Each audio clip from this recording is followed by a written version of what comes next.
کچھ تجزیہ ابھی بھائی خالد طباق نے آپ کے سامنے پیش کیا کہ آخر کیا وجوہات تھیں جن کی وجہ سے ہم نے سنایا کہ ہمارے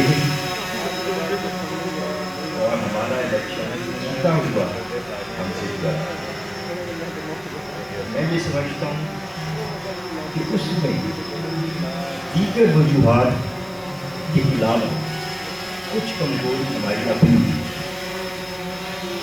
اگر اس رات جب الیکشن کہتے کہ سارے سال کی تیاری ایک طرف الیکشن ڈے پر جو عمل ہے وہ الیکشن ڈے پر جب نتائج بن رہے تھے اور لکھے جا رہے تھے اور وہ سامنے اعلان بھی ہو گیا کہ لیکن ہمارے جو میں یہ سمجھتا ہوں کہ الیکشن ایجنٹ یا ان کی سخت نظری کہ انہوں نے اس وقت کو اتنا دھیان نہیں کیا کہ جتنا دینا چاہیے تھا۔ اسی وقت تمام سائن کرا کے جو اس کا پراپر اعلان ہونا تھا یعنی فائنل رزلٹ اس پر سب کے سگنیچرز ہونے چاہیے، وہ نہیں ہوئے اور صبح کو انہوں نے بازی کر دی۔ خیر یہ ہو چکا، اب ان سے اس کے بعد ہم کیسز میں گئے، بڑا اچھے وکیل کیا انہوں نے، مجھ سے بھی بات چیت ہوئی، لیکن اب اس پر جو ریئلٹی آن گراؤنڈ ہے، دوسرے گروپ کا پریزیڈنٹ بیٹھا ہے جو کہ میں سمجھتا ہوں ناجائز بیٹھا ہے، اور سندھ ہائی کورٹ کے فیصلے کے بعد جو کاؤنٹنگ ہے وہ روز روشن کی طرح عیاں ہے کہ بھائی خالد طباق جیسا کہ ڈاکٹر نعمان بٹ نے کہا کہ از دی پریزیڈنٹ آف۔ اعوذ باللہ من الشیطان الرجیم، بسم اللہ الرحمن الرحیم۔ ریسپیکٹڈ خواتین و حضرات، السلام علیکم۔ جس طرح تمام دوستوں نے، تمام لیڈران نے اپنی اپنی آراء سے نوازا، میں سمجھتا ہوں کہ آج کی میٹنگ کا جو سہرا ہے ملک افتخار صاحب کو جاتا ہے، کیونکہ انہوں نے یہ پورے پاکستان کی میٹنگ کال کی اور آج صحیح وقت پہ کال کی، کیونکہ آج اگست کا مہینہ سٹارٹ ہو گیا اور میں سمجھتا ہوں کہ ہمیں اس اگست کے مہینے میں یو بی جی کے حوالے سے، اپنے پینل کے حوالے سے بڑے فیصلے کرنے کا یہ مہینہ ہے۔ جس طرح چند دوستوں نے کہا کہ ہمیں اپنے پینل کا اعلان اس مہینے میں کرنا چاہیے، لیکن تنویر شیخ صاحب نے کہا نہیں، ہمیں سپٹمبر مڈ میں کرنا چاہیے، لیکن میں بھی میجورٹی کے لوگوں کے ساتھ ہوں کہ ہمیں فیصلہ ابھی کرنا چاہیے، اسی مہینے کرنا چاہیے اور اگست میں کرنا چاہیے۔ اس کی بیسک وجہ یہ ہے کہ جب وہ فیصلہ ہو جائے گا تو جو ہم نے ماضی میں پچھلے 7 سال سے دیکھا کہ جو کینڈیڈیٹ ہوتا ہے بیسکلی وہ کینڈیڈیٹ ہی بھاگ رہا ہوتا ہے، باقی لیڈر سارے ہوتے ہیں، کمرے کے لیڈرز بہت سارے ہوتے ہیں ہمارے یہاں پہ، لیکن کمروں کی حد تک لیڈر ہوتے ہیں۔ میری بات سے اگر کسی کو دل آزاری ہو تو میں پہلے معافی مانگتا ہوں، لیکن ورکر بڑے کم ہوتے ہیں۔ ہمیں چاہیے یو بی جی کے ورکرز، کہ جو ورکر پاکستان میں بھاگیں، ورکرز پاکستان سے ووٹ نکال کے لے کر آئیں، لیکن ہم جب تک اپنے فیصلوں کو، اپنی غلطیوں کو نہیں ڈھونڈیں گے تو میرے خیال سے ہم ایک مرتبہ پھر مستقبل کی طرف غلطیاں کرنے جائیں گے۔ تو میں سب سے پہلے تو میں اپنے میجورٹی دوستوں کے فیصلوں سے اتفاق کروں گا کہ بھائی جان اس مرتبہ خدارہ آپ جو بھی لیڈران ہیں آپ لوگ بیٹھ کے جلد سے جلد یہ فیصلہ کر دیں کہ ہمارے پینلز میں سے کس کس کو آنا چاہیے، ایز سون ایز پاسبل وہ پینل اناؤنس کریں، پھر آپ دیکھیں کہ آٹومیٹک پہیے لگ جائیں گے اور جان آ جائے گی اور پورے یو بی جی پاکستان میں دھمال مچا دے گی۔ دوسری بات کہ میں علی کو سب سے پہلے مبارکباد پیش کروں گا کہ جو علی نے جو آج ایک کمال کر دکھایا، اس میں تو جراثیم ہیں، گٹس ہیں۔ جب ہم نے لاہور چیمبر میں چیک کیا تھا وہ ساری لیڈرشپ کوالٹیز ہیں. میں اپنے لیڈرز کو مبارکباد پیش کروں گا کہ انہوں نے لاہور سے وہ ہیرا چنا اور وہ ہیرا چن کر آپ کو پیش کیا. میں سمجھتا ہوں کہ آج بار بار 3 نام دہرائے گئے. سہیل الطاف صاحب کا نام یقیناً پہلے بھی یو بی جی نے اناؤنس کیا, لیکن پھر ایک مرتبہ سر جوڑ کر ہم بیٹھے یو بی جی کے تمام وہ دوست کہ شاید ہم سے غلطی ہوئی کہ ہمیں پہلے نام اگلے سالوں کے اناؤنس نہیں کرنے چاہیے تھے. تو اسی وجہ سے یو بی جی کو سرنڈر کرنا پڑا اپنے اس فیصلے کو کہ خالد طواب کے فیصلے کو بھی واپس لینا پڑا اور سہیل الطاف کے فیصلے کو بھی واپس لینا پڑا. تو میں سمجھتا ہوں کہ اچھا دیر آئے درست آئے, لیکن وہ فیصلہ یو بی جی نے بر وقت لیا. آج سہیل الطاف کے ساتھ باجوہ صاحب ہمارے دوست ہیں, ان کا بھی نام چل رہا ہے. آج میرے جو اپنے پریزیڈنٹ ہیں ڈاکٹر نعمان بٹ صاحب, ان کا بھی نام چل رہا ہے. میں سمجھتا ہوں کہ ہم جتنے ورکرز ہیں یو بی جی کے, ہمیں اپنا اپنا نام جس کا شوق ہے ضرور پیش کرنا چاہیے. وہ ان سب کا حق ہے اپنے نام کو پیش کرنا, اس میں کوئی برائی نہیں. لیکن میں سمجھتا یہ ہوں کہ ہماری لیڈرشپ کو یہ سوچنا چاہیے کہ ہم بس ہونے والے فکر نہیں کرو. میں سمجھتا یہ ہوں کہ ہماری لیڈرشپ کو وہ سوچنا چاہیے کہ ہم 2 سال سے جس بھی طرح بےایمانیوں سے بدماشیوں سے فیڈریشن سے باہر رکھے گئے ہیں, ہم متحمل نہیں ہو سکتے کہ خدا نہ خواستہ اس 3رے سال بھی ہمیں باہر رکھا جائے. ہمیں اس قسم کا گھوڑا, میں معذرت کے ساتھ الفاظ استعمال کر رہا ہوں, اس قسم کے اشخاص کو بھی نظر میں رکھنا چاہیے. جیسے میں مثال دوں, شیخ حاسد صاحب یہاں بیٹھے ہیں, یہ گمنام ہیں, یہ کبھی فیڈریشن کی سیاست میں فرنٹ فٹ پر نہیں آتے, لیکن ان سے بہت سارے لوگ پیار کرتے ہیں, بہت سارے لوگ محبت کرتے ہیں. تو آپ کو ہو سکتا ہے بھائی جان, آپ لیڈرشپ ہیں, آپ کو ہم میں سے ہی جو ہمارا ہو لیکن آپ کو نظر نہ آتا ہو سکتا ہے کہ وہ ایسا شخص ہو کہ شاید وہ اچانک آئے اور چھا جائے.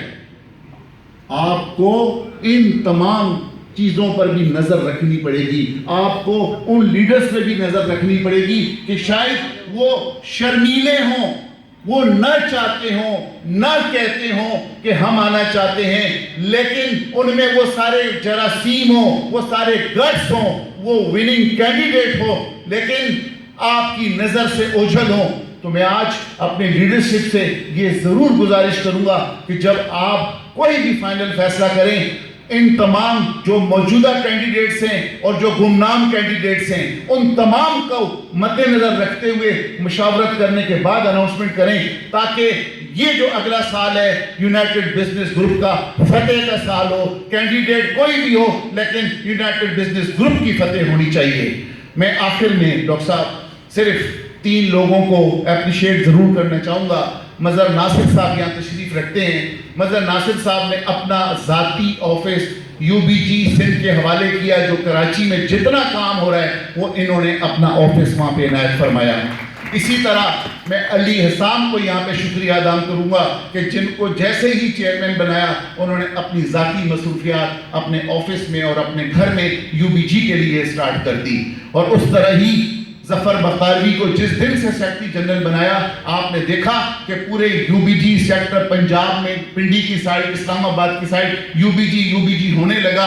اور الحمدللہ انہوں نے بھی اپنا آفس عنایت فرمایا, اور اب ہمارا کراچی, لاہور اور اسلام آباد یو بی جی کے اپنے آفیسز موجود ہیں.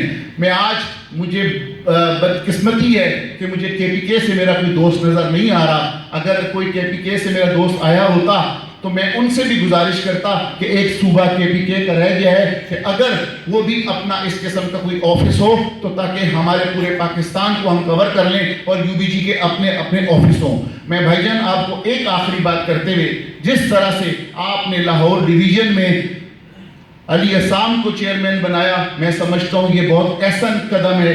آپ کو پاکستان کے باقی ڈویژنز کے اندر بھی اگر اس قسم کے ینگسٹر پڑھے لکھے لڑکے نظر آئیں, آپ ان کو اپنے اپنے ڈویژن کا چیئرمین بنا دیں, تو آپ یہ دیکھیں گے کہ آپ پورے پاکستان سے یہ لیڈرشپ نکلے گی اور پورے پاکستان سے جب یہ لیڈرشپ نکلے گی اور جب الیکشن ڈے ہوگا یہ ینگسٹر کھڑے ہوں گے اور یو بی جی کی فتح کا دن ہوگا. بہت بہت شکریہ. ڈپلومیٹک انقلاب میں کیا بتائیں, لمبی ایک فہرست ہے ان کی کامیابیوں کی اور ایوارڈز کی, تو انہی کی زبانی چند کلمات. بسم اللہ الرحمن الرحیم. سب سے پہلے تو میں سیکرٹری جنرل بننے کے بعد آج پہلی دفعہ اس طرح کی ایک بڑی گیدرنگ میں مجھے موقع مل رہا ہے آپ سے بات چیت کرنے کا. تو سب سے پہلے تو مجھے آپ سب دوستوں کا شکریہ ادا کرنا ہے اور خاص طور پر یو بی جی کی لیڈرشپ ہے اس کا شکریہ ادا کرنا ہے جنہوں نے میرے اوپر اعتماد کیا. اور میں آج کی اس گیدرنگ میں آپ سب کو ایک بات کا یقین دلاتا ہوں کہ یو بی جی کے سیکرٹری جنرل کی حیثیت سے میرا سب سے پہلا فرض یہ ہے کہ ہم نے آئندہ آنے والا الیکشن جناب ایس ایم علی اور جناب افتخار علی ملک اور جناب زبیر طفیل صاحب کی قیادت میں اس الیکشن کو جیتنا ہے. اور اس الیکشن کو جیتنے کے لیے دیکھیے آج کے دور میں ہر چیز ایک سائنس ہو چکی ہے. 2 + 2 4 ہوتا ہے. اگر آپ محنت کریں گے, بھاگیں گے, دوڑیں گے, پریکٹس کریں گے تو کامیابی جو ہے وہ خود بخود آگے بڑھ کر آپ کے قدم چومیں گے. من طلبا وجدا وجدا, جس نے خواہش کی اور کوشش کی اس نے پا لیا. ہم نے یہ خواہش پیدا کرنی ہے اپنے ہر ورکر کے دل میں کہ یو بی جی کو جیتنا ہے, اور جب وہ خواہش پیدا ہوگی تو ہر بندہ اس کے لیے جدوجہد کرے گا, اور جب ہم جدوجہد کریں گے تو اللہ کے فضل و کرم سے اپنی منزل کو پا لیں گے. اور ہماری منزل یہ ہے کہ ہم یو بی جی کے دفتر میں اور یو بی جی کے آفس میں دوبارہ بیٹھیں گے. تو میرا پہلا mission as a secretary general جو مجھے ڈی جی کیوں حل نہیں کر رہا, اس کے پیچھے کچھ اس کے اوپر بہت دباؤ ہیں, اور وہ کہتا ہے اس دباؤ کی وجہ سے میں فیصلہ نہیں کر سکتا. تو ہم پھر بھی اللہ کے گھر سے امید کرتے ہیں کہ جلد از جلد جو ہے فیصلہ ہوگا اور خالد طواب صاحب کو جو ہے صدارتی کرسی ملے گی جس کے کہ وہ حقدار تھے. جبکہ تمام الیکشن کمیشن نے لکھ کے دیا تھا کہ دونوں کے ووٹ 178 برابر تھے, جس میں سے 5 ووٹ انہوں نے ہمارے کاؤنٹ نہیں کیے. اگر وہ کاؤنٹ کرتے تو اسی دن خالد طواب صاحب جو تھے صدر ہوتے. ہمارے مخالفین نے دھونس, دھمکی اور بدماشی کے ذریعے جو ہے یہ الیکشن جیتا ہے, اور ہم آئندہ پوری کوشش کریں گے کہ ان کی یہ والی حرکتیں جو ہیں نہ چل سکیں. اور اس کے بعد میں یہ بھی کہوں گا کہ جو ہمارے باجوہ صاحب نے کہا آئندہ الیکشن کے بارے میں, تو باجوہ صاحب میں آپ کو یقین دلاتا ہوں کہ ہماری قیادت جو ہے وہ آپ کی باتوں کو غور سے انہوں نے سنا ہے اور نوٹ بھی کیا ہے, اور اس کے مطابق عنقریب جو ہے اس کے اوپر کچھ فیصلہ کیا جائے گا. اور دوسرا عرض یہ ہے کہ الیکشن کے بارے میں ہم نے جو اپنے امیدواروں کا اعلان کرنا ہے اس میں کسی حد تک میں تنویر شیخ صاحب کی بات سے اتفاق کرتا ہوں کہ ستمبر سے پہلے تو آپ کو پتہ ہی نہیں چلے گا کہ وہ ای سی کے اپنے ایسوسیشن میں وہ وہاں منتخب ہوا یا نہیں ہوا. تو لہٰذا یہ ایک سوچنے والی بات ہے. لیکن اس کا دوسرا حل یہ ہے کہ ہم کم از کم صدارتی امیدوار اور ایس پی پی جو ہے اس کو تو اناؤنس کر سکتے ہیں. صدارتی امیدوار اور ایس پی پی کو اناؤنس کر دیں, اور باقی جو نائب صدور ہیں ان کو ہم سپٹمبر جیسے ہی شروع ہوتا ہے, جیسے تنویر شیخ صاحب نے کہا 15 سپٹمبر, تو ٹھیک ہے 15 سپٹمبر تک پارٹی جو ہے اس کو ان کو نامینیٹ کرے گی. اور میں اس میں جیسے کہ ہمارے دوسرے قائدین نے کہا کہ ہم کو سب کو محنت کرنی ہوگی, محنت کے بغیر کچھ نہیں ہوگا. آپ کہیں گے گھر بیٹھ کے الیکشن جیتا جائے تو کبھی نہیں ہو سکتا. اور میں آپ کو یقین دلاتا ہوں کہ مجھے پارٹی نے جو مجھ پہ ذمہ داری عائد کی ہے بطور صدر, میں پوری کوشش کروں گا, اور میرا ایجنڈا ہی یہی ہے کہ یہ پارٹی جو ہے یہ آنے والا الیکشن جو ہے جیتے اور یو بی جی کا صدر آئے. کسی صاحب نے یہ بھی کہا کہ جی اس دفعہ جو ہے لاہور کی ووٹ کی وجہ سے ہارے. میں اس بات سے اتفاق نہیں کرتا ہوں. یو بی جی نے 5 سال جو صدر یو بی جی کے آئے وہ لاہور کے ہی ووٹوں سے آئے. لاہور کے جو ووٹ تھے انہی کی وجہ سے یو بی جی کے 5 صدور آئے تھے. ہاں یہ 2 آخری جو ٹرم تھے اس میں بہت ساری وجوہات ہیں. اس کے پیچھے کچھ نادیدہ ہاتھ ہیں جو آپ کو نظر نہیں آتے لیکن وہ پیچھے سے سب چیزیں جو ہے چلاتے ہیں. تو ان ہاتھوں کی وجہ سے جو ہے پہلے انجم نثار صاحب جو ہے ایک دفعہ صدر بنے اور اس کے بعد پچھلے صدر جو پچھلا الیکشن ہوا جو موجودہ صدر ہیں ناصر حیات مقبو صاحب ان کو میں صدر نہیں مانتا اس لیے کہ ان کے الیکشن کمیشن نے کہا تھا کہ اس کے 178 ووٹ ہیں اور خالد طواب کے بھی 178 ووٹ ہیں لیکن انہوں نے ان کے 5 ووٹ کو نہیں گنا. اگر وہ 5 ووٹ کو گنے تو پہلے دن ہی خالد طواب جو تھے وہ صدر ہوتے. اس میں انہوں نے جو ہے کیا کہنا چاہیے اس رات انہوں نے بے ایمانی کی اور جو بھی طاقت کا ناجائز استعمال کر کے اپنے آدمی کو زبردستی بٹھا دیا. اب ہمارے پاس بطور ایک کاروباری کورٹ میں جا سکتے تھے, ہم کورٹ میں گئے ہیں, لڑ رہے ہیں. انشاءاللہ اللہ سے امید ہے کہ ہم جو ہے کامیاب ہوں گے. اور دوسری بات میں یہ بھی کہوں گا کہ اب ہم چاہتے ہیں کہ ینگ قیادت جو ہے نا نوجوان قیادت ہے وہ آگے آئے. میری ذاتی طور پہ یہ خواہش ہے کہ اب وہ لوگ